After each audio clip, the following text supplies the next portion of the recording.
மொட்டை மாடியின் அருமை தெரியுமா? ஆமாம், எல்லாருக்கும் மொட்டை மாடியோட அருமை தெரிஞ்சது எப்போனா 2019, 2021 கோவிட் இருந்த டயத்தில் நம்ம வெளி உலகத்தையே வந்து மொட்டை மாடியில் தான் நின்று நம்ம பார்த்து அப்போ தான் மொட்டை மாடியே போய் ரசித்தோம் எல்லாருமே.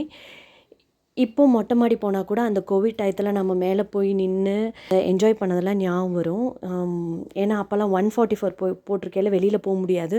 ஸோ மொட்டை மாடியிலேருந்து என்ஜாய் பண்ணுவோம். எல்லாம் விளாட்றது எல்லாமே கிட்ஸும் வந்து மேலேயாவது போயிட்டு வரலாம் அப்படின்னு சொல்லி மொட்டை மாடி போவாங்க.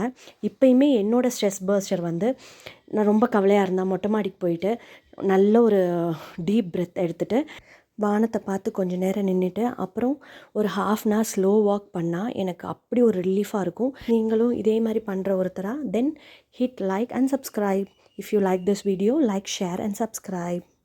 மொட்டை மாடியிலேருந்து வியூ எவ்வளோ அழகாக இருக்குன்னு பாருங்கள். இப்போ மொட்டை மாடியோட அருமை தெரியும்னு நினைக்கிறேன்.